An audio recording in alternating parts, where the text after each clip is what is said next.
Hello crypto boys and ghouls, and welcome back to the channel Tales from the Cryptomancer, where we feature content on play to earn games on the blockchain such as Splinterlands. And in today's video I wanted to talk about the Splinterlands marketplace right now, and can we expect these card prices to be this low or lower moving forward, and how fast can the market potentially turn around and move? Do we have days, weeks, or months to pick up these cards at these prices, or could we see pretty rapid movement in the market under the right circumstances? So let's take a look. Let's dive in. If we look at peak monsters here, for example, let's take a look at Thaddeus Brood. Right now, he is selling for under $4 a BCX as of the evening of January 6, 2022. We can see here that the available cards are 182 that are listed on the market right now for Thaddeus Brood. And you can see there's a ton of cards for $3.97. But what we don't see here is really the level of depth we have in this market. If we look at Thaddeus, for example, if we wanted to get him to max level gold, it's 60 BCX, 60 base cards to get him to level 6, where he can be the most effective at the gold level. So the question is how many gold level players or above are there that don't have max level Thaddeus Broods right now that are sitting on the sidelines? This includes gold level players, diamond or champion level players. Let's say of 300,000 conservative players, let's say half are real, so now we're at 150,000, and let's say I don't know, let's say 1% of 150,000 play at the gold and above level. We know that's higher than that, but let's just say 1%, right? So right now that'd be 1,500 players may be interested in having a Thaddeus Brood at level 6, and let's say, just for a conservative example, half of those don't have Thaddeus Brood at max level right now. So that's 750 players. Of those 750 players, if let's say, I don't know, 3 of those 750 come in and say, hey, I want a max level Thaddeus Brood, well, guess what? 3 times 60 BCX is 180. That's all the cards that are available in the marketplace. So you would all of a sudden go from $3.97 to essentially, well, price discovery, because you're out of cards really quickly. Now this could happen not just in minutes. I mean, for 3 people to say I want a max level Thaddeus Brood won't take a day or a week or a month. It could happen in an hour. So all of a sudden the market would go from looks like plenty of cheap cards to no cards available for cheap, and it can have tremendous upwards pressure on the price here. Now granted, if all of a sudden Thaddeus Broods were selling for $8 or more in the market, maybe people that were sitting on his cards would come into the market and provide liquidity to get that price, and so you'd have more cards on the market. But again, it wouldn't necessarily take a whole lot to move the needle from cheap cards under $4 for rare summoners to, let's say, $8 or more rare summoners. So keep that in mind. The same thing can be said, I got to take another example, Kelia, 183 cards here as well. So the depth of the market for Kelia is 3 people, and all of a sudden now you're in price discovery. Instead of $4.26 Kelias, maybe you're at 8, maybe you're at 10. Who knows where you're at very quickly. Now, that's not the same with all of these summoners. For example, let's take a look at General Sloan. General Sloan's market depth is a little bit bigger. It's almost 500. It's at 477. But again, 60 BCX. Let's say, 8 players want to max out General Sloan at 60 BCX, and now you have no General Sloans on the market. Again, 8 players in the grand scheme of things.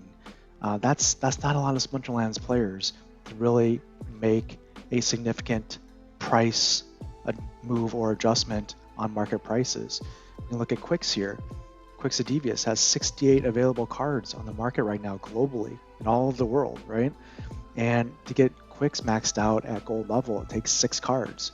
So if 10 players, or actually 11 players, want a max level Quixodevious at gold level, again, we're out of Quixodevious cards, and price discovery at 10 players is, I don't know, $45 a card versus the current price of $26. That's almost double the price.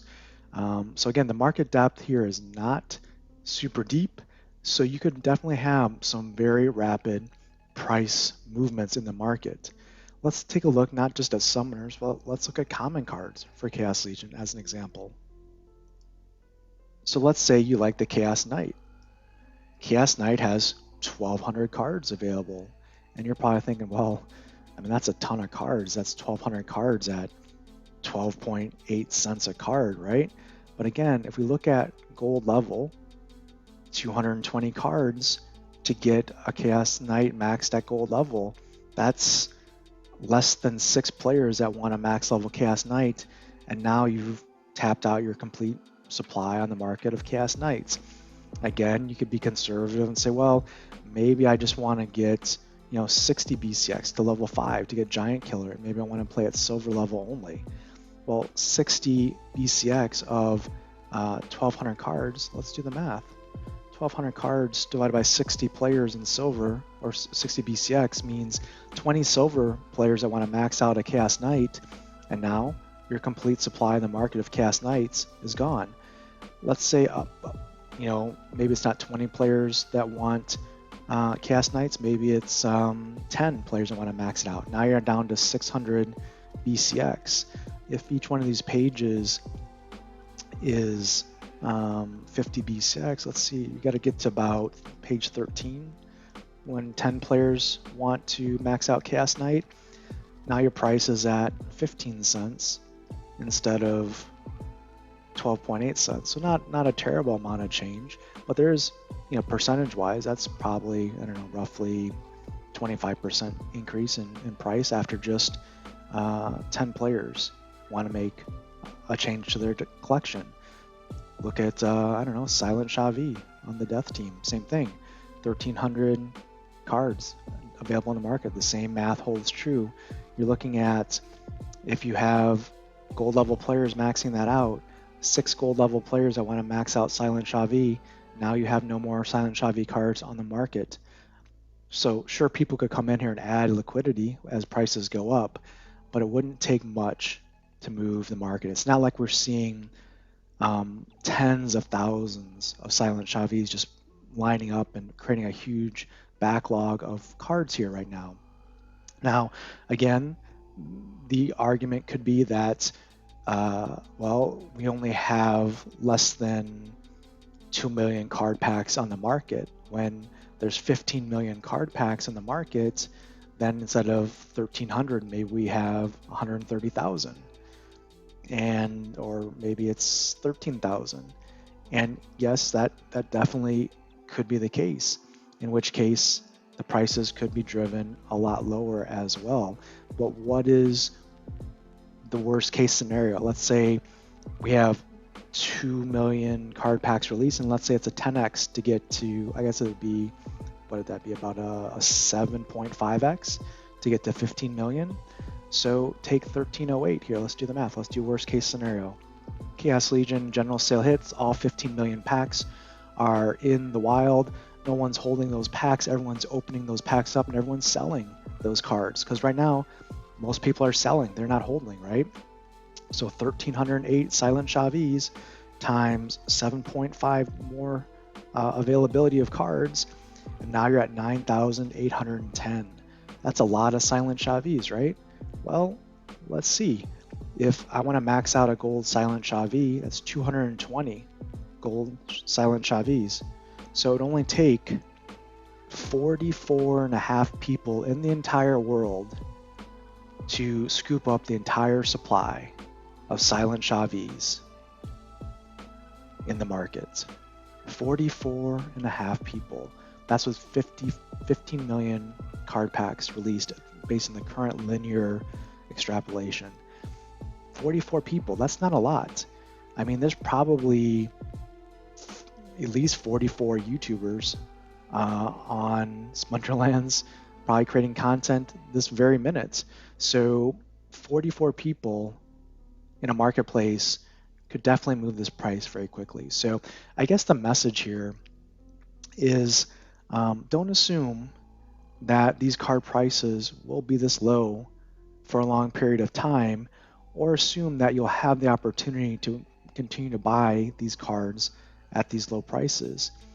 If you are thinking that, hey, let's just sit on the sidelines and wait, and we have 6 months to a year to scoop up these cards at these prices, you may be not happy with the results there. And again, we can look at the same thing for epic cards too. Let's say you're a fan of, I don't know, the Forgotten One. Epic Forgotten One is 105 on the market. To get him to retaliate level 3 takes 10 BCX. So 10 people wanted to get him to level 3, and now you have no Forgotten Ones on the market. So just to be aware of this on the market. I know there's been some conversations probably in the community thinking that there's plenty of time to scoop up these cards for cheap, and there certainly may be.